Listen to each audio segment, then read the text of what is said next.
Now, as you can see, I've played a lot of Bloodborne. It's hands down one of my favorite games of all time. From the weapons, the bosses, everything, it all just culminates into this one life-changing game. Let's crank up the difficulty then. For this playthrough, I will be using nothing but the hunter tools that the game has to offer. That means no left hand or right hand weapons, but I'm also only allowed to upgrade my arcane stat to make my life all the more difficult. Look at that beauty. The moment we load in, we're met with a brick wall. We don't start with any hunter tools. The first one we gain access to is in the Forbidden Woods, but it's past 2 story bosses.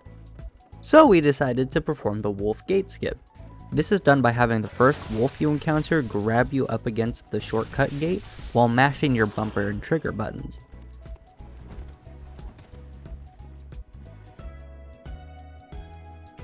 After that's done, we head down to the poison swamp to reach the Forbidden Woods, and we finally pick up our first tool inside of this shed, the Beast Roar. Wouldn't you know it though, our first tool doesn't even do damage. Now, if we can't do damage, then how are we supposed to kill the first boss? Well, there is a way to get to the Cathedral Ward, but it requires some very specific shenanigans. Because we went to the Forbidden Woods so early, we picked up the tonsil stone from this lovely gent, and made sure to grab everything that was worth selling. We head back to the clinic to grab our summons and say hi to our lovely friend here.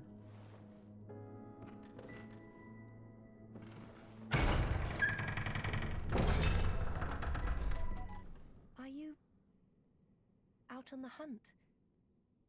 Then I'm very sorry, but I cannot open this door. She seems to be in a psychosis of some capacity, so we'll pretend she knows what she's talking about and just go on our way. There's another one of you?! I head back to say hi to Lady the doll. The doll. To increase our arcane to 22. Oh my god, it's the John Bloodborne from the hit game Bloodborne! We also made sure to grab the music box from Father Gascoigne's daughter. Riddle me this, dear viewer. How does one kill Gascoigne without actually hitting him?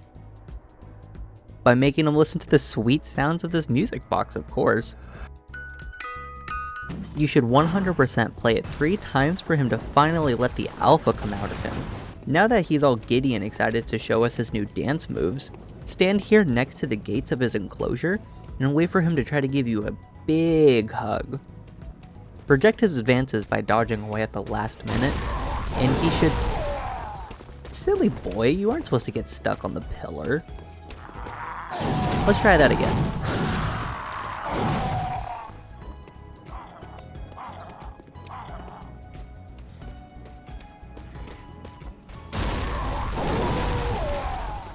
Now that he's free and scared of his surroundings, he gets so flustered that he actually jumps into the endless void, never to be heard from again.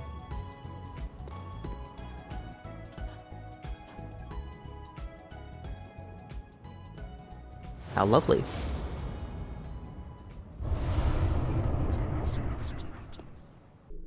Welcome to the Cathedral Ward, a magical place for kids and grown-ups alike, where fantasy and fun come to life.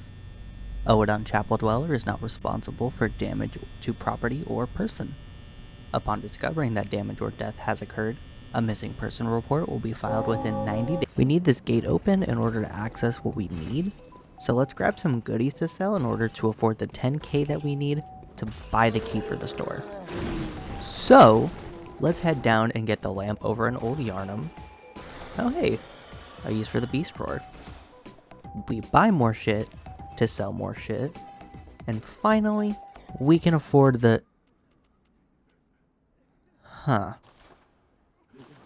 So apparently we need to kill the Cleric Beast in order to actually buy the item that we need. However, we still don't have a damage dealing hunter tool. We can't use the Madara's Whistle because that scales off Blood Tinge. We can't level Blood Tinge. So what do? Easy. We activate the Cleric Beast fight and quit out so that we're outside of the Fog Gate. Then you want to stand on this very specific spot. That way when you activate the fog, the cleric beast won't actually be active. In the nature of this challenge, I will be sitting here and fisting this clear left-handed meat beater for the sole reason that he uses his left hand to do so. I sat here for no joke 30 minutes. Who the hell needs 30 minutes to get off?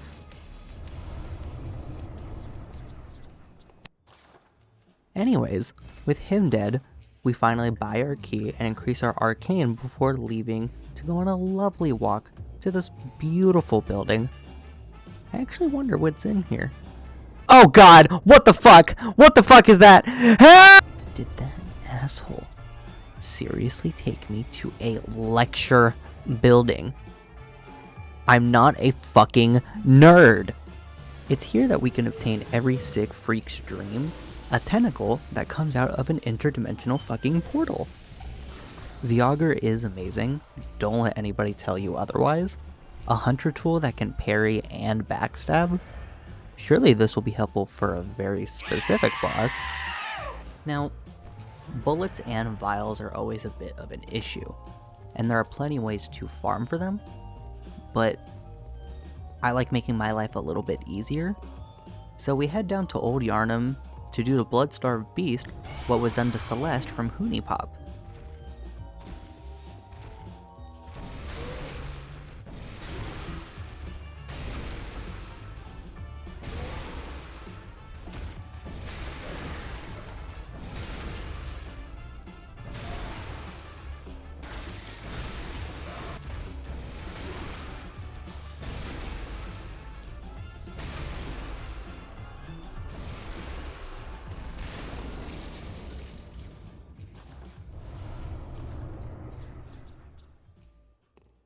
So we go through and kill both Layer 1 and Layer 2 bosses in order to obtain the evil, fucked up, and sinister chalice.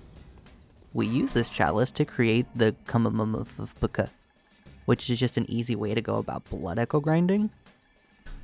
I do want to specify that I only use the runes from the Cum Chalice for vials and bullets. None of these echoes went to leveling. This lovely gent carried me in his sack to this jail. Some freaks in Yarnum, goddamn. It's here that we can open up some shortcuts for later use while also making sure to grab the moon rune. We shoot up to 40 arcane before heading back to Cathedral Ward and grabbing the Oedon rune for extra bullets. Then we head down the tower, grab another hunter tool that I simply will not use, and an umbilical cord for later use. Finally, it's time to take on Amelia, who suffered the exact same fate as Bloodstarved Beast.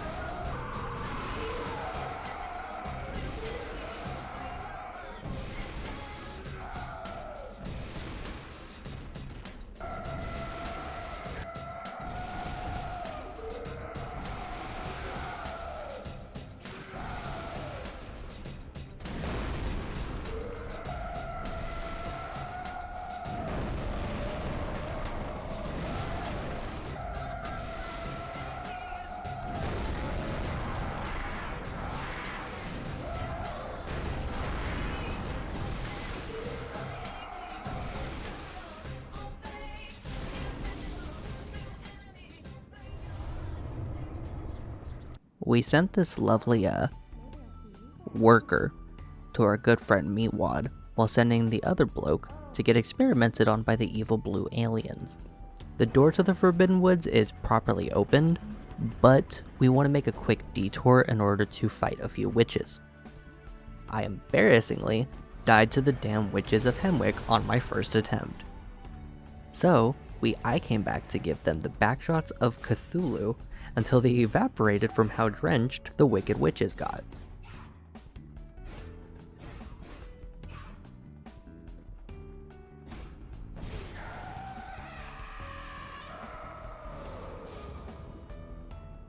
At last, we can equip our runes, which will matter a whole lot more later on. We head back to the Forbidden Woods in order to take on the Shadows of Yarnum. I've never fought these bosses without a weapon before, so this should be interesting.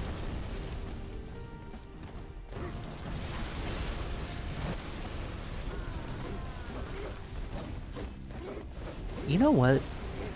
I just remembered that I have access to another area, so let's head to Castle Canehurst first. We grab some decent sellables and open up a shortcut for later use. Then we pick up our next hunter tool, the absolute GOAT of this run, the Executioner Gloves. Plus, we pick up a pretty armor set. I decided now would be a good time to put down Danger Doggo Parl, just because, Jesus Christ, I mean, just look at this damage.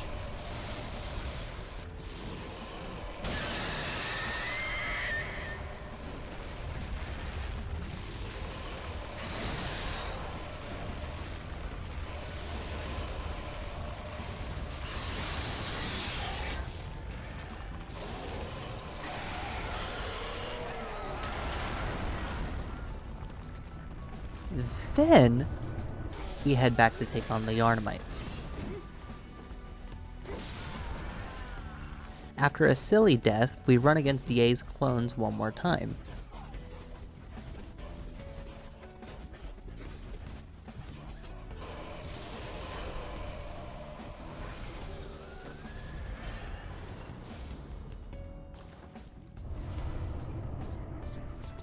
You want to see why I love the Augur of Ebrietta so much?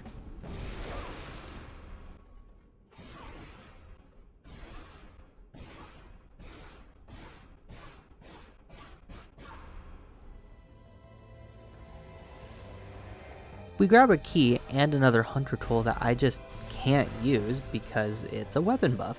So we up our arcane to 54 after selling a bunch of stuff, and then head to the Nightmare Frontier.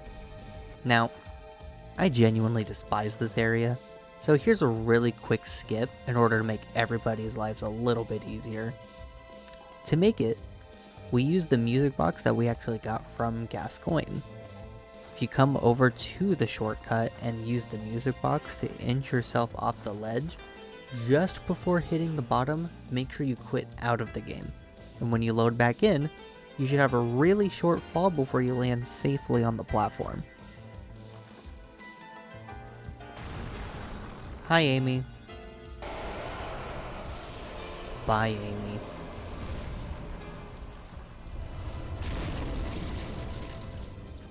We take blood from Ariana, which is still a weird gift to give somebody, before heading back to take on everybody's favorite mushy brain friend Rom. Damn, this view is beautiful. I love Bloodborne, man. We got crushed by Adam Smasher Wannabe here, but when I came back, I danced around with Rom and her babies for a bit before lobbing my fat red orbs at her.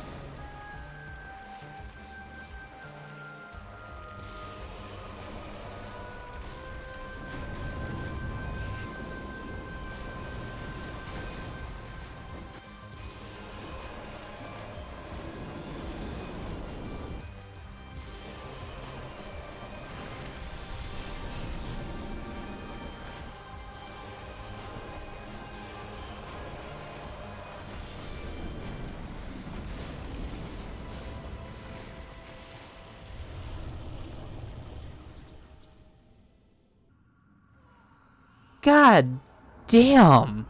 This game is gorgeous. We check on Ariana really quickly, then head up to Yahar Ghul to grab the upper cathedral key and the tiny Tantris before we take on Asmongold. I mean, the one reborn! I can't imagine what the room smells like when he appears. And I'm not talking about the one reborn, by the way.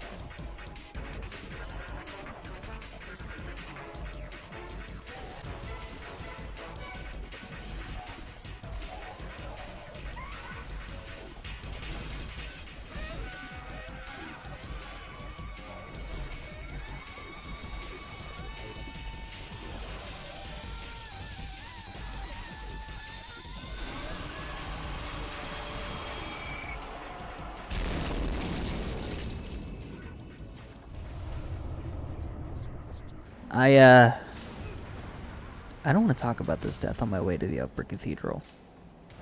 Or any of the deaths from this one singular brain fucker.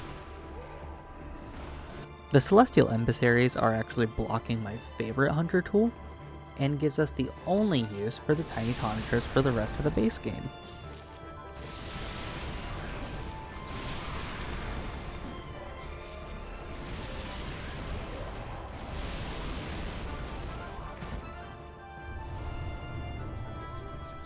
With our cosmic rays of a neutron star in our possession, we get one-tapped by Ebrietas.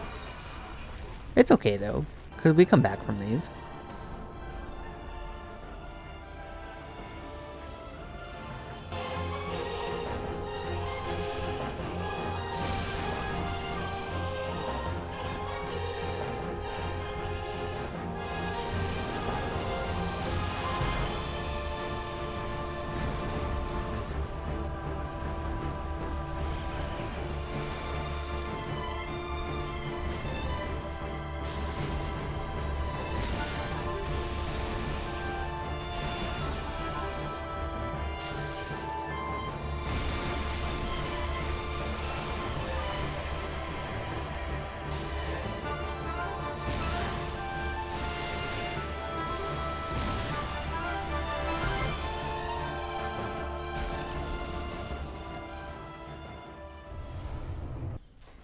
Oh. Hi, Patches. You know what I hate more than the Poison Swamp in the Ring City DLC, Blight Town in DS1, and the Lake of Rot in Elden Ring? The Nightmare of Mensis. Yes, it's short. Yes, you only need to fight 2 bosses then leave. But holy crap, I would rather be doing anything else. I hate this area so much that anytime I play it, I always try to find a way to cheese Mikolash. Because who the hell wants to fight this man normally?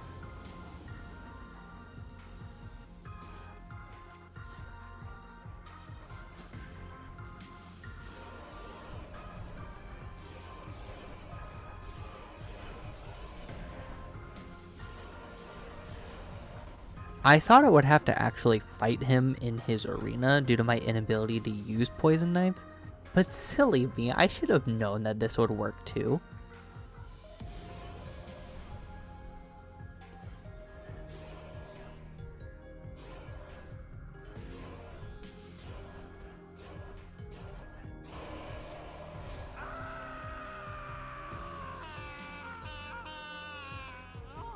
We head back to Upper Arcane to a healthy 67 before absolutely rolling the Wetners.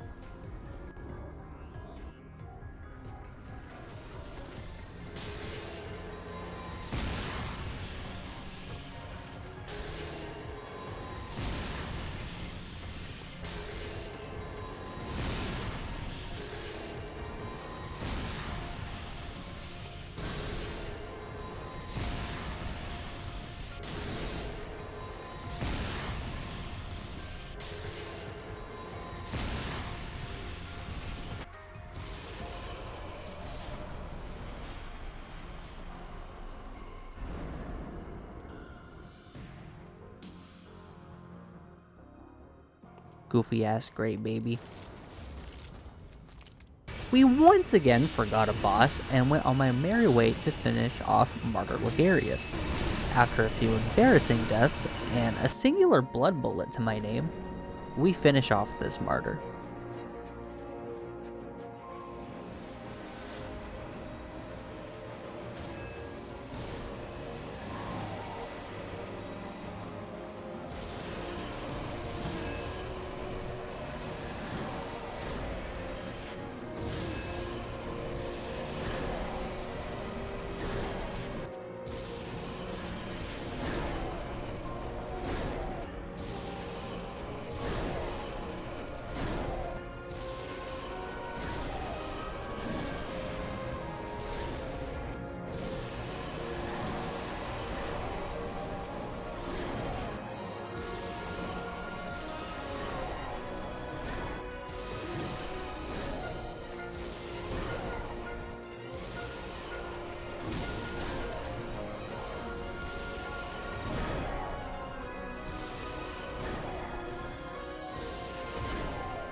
And with our Arcane up to 73, and all base game bosses defeated, it's time for the main event.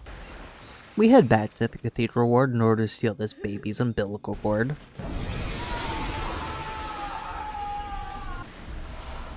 Before getting kidnapped into the evil nightmare meant for hunters who are consumed by their lust for power. I don't know nothing about that, so I just walk my merry way through, grabbing a key from Danger Doggo 2, who looks like he really needs a fire extinguisher. After grabbing this lamp, we reach one of my favorite bosses of the DLC, Ludwig.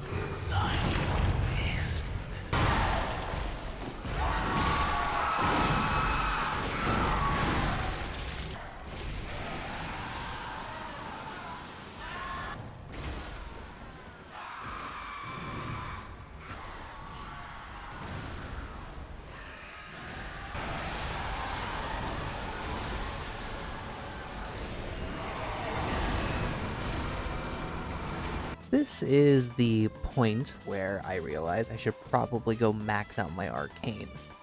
The best places to farm for blood echoes are either the pigs before Murgo's wet nurse, the students in the lecture building, or just using the Kummumafubuka. I just went with the pigs. I really didn't want to use the cum dungeon, like I promised. After a handful of deaths, and with the help of the goated executioner gloves,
After giving him some closure, we proceed onwards to give these two the augur of a lifetime. I heard somebody say this, but I forget which video and account it was. But who the hell would have fucking guessed to stick the key inside of a carcass skull? We grab Lawrence's skull before we flip-flop around the research hall until we find Adela, who after feeding some brain fluid,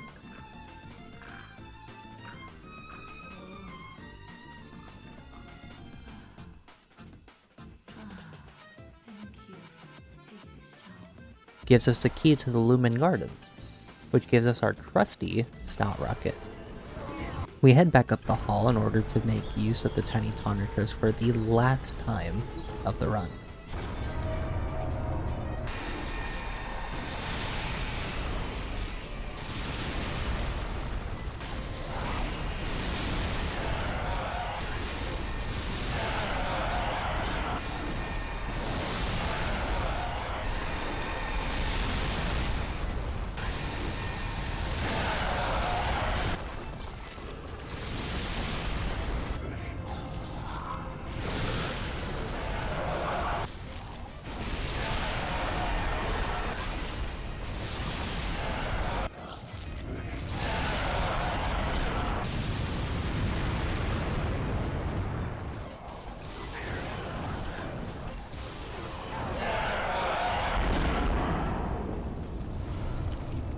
we kill Adela for brain fluid so that we can give brain fluid back to Adela, who politely gives us the milkweed rune, which we will need for a bit for another hunter tool. But also just because I think it's too funny not to wear. We remember that Danger Doggo 2 existed and decided to go pay him a visit.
That was quite embarrassing.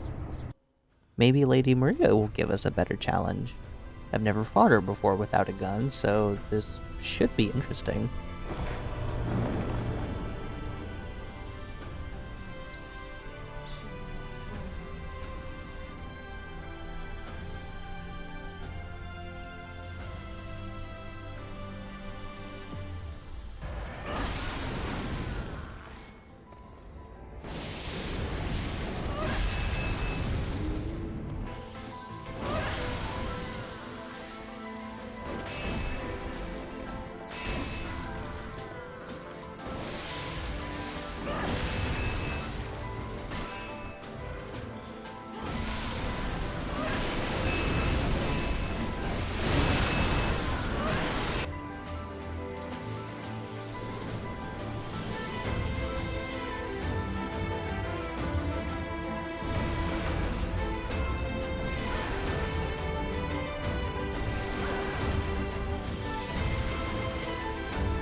Snot Rocket for the win, baby.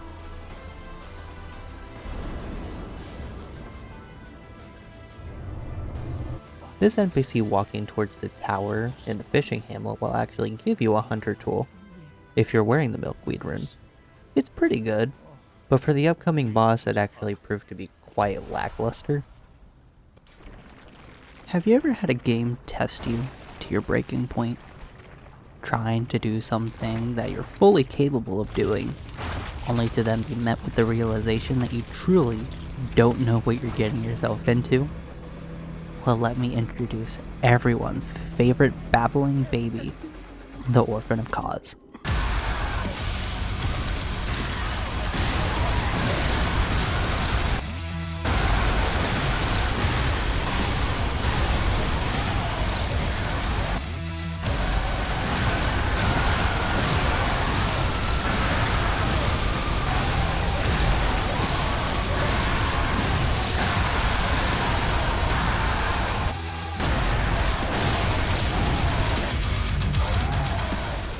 This run could have easily taken me about 13 hours, maybe more, if I actually practiced, mapped out what I was going to do, and knew what I was getting myself into.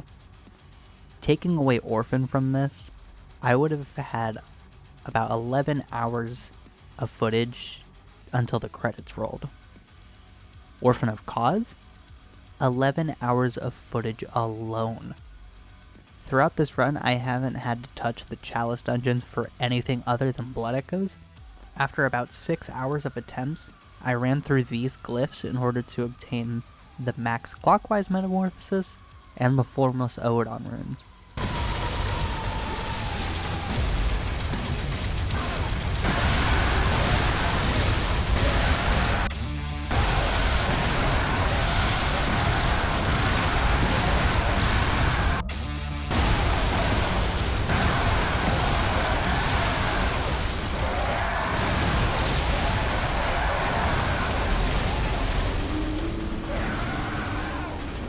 Five hours of deaths and attempts later, I finally got this run.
I'm finally free.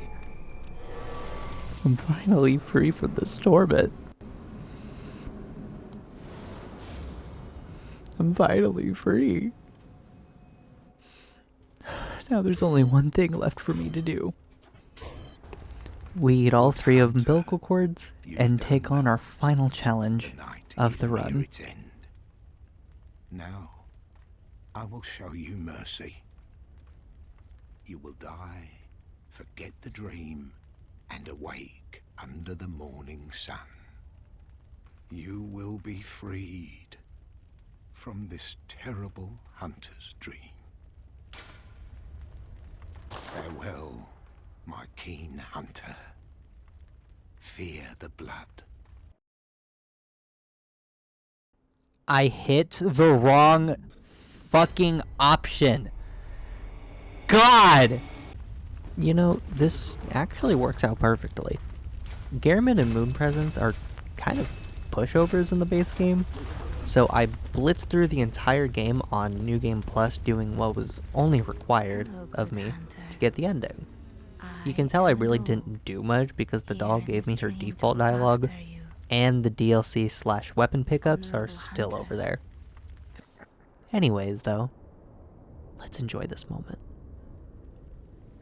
Dear, oh dear. What was it? The hunt? The blood? Or the horrible dream?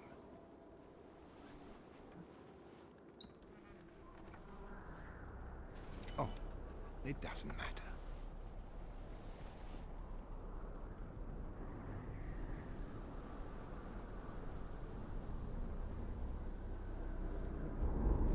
It always comes down to the hunter's helper to clean up after these sorts of messes.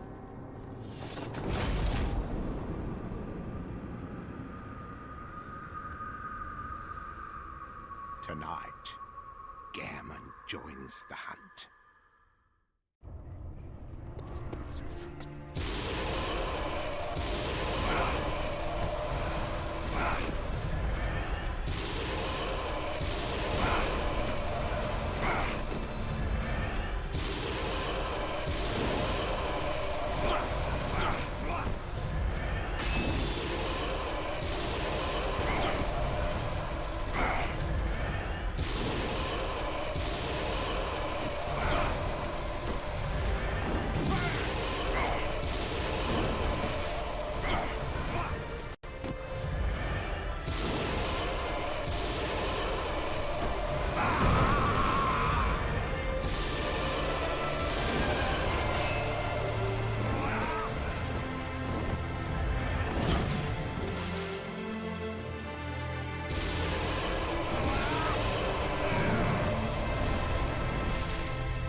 You know, I was just happy to be playing one of my favorite games again.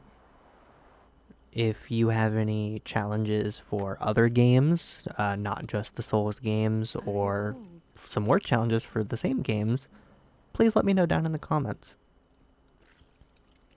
If you liked it, please be sure to like, subscribe, or just say what you liked about the video in the comments. Regardless, I hope that you have a wonderful rest of your day. You have a good night.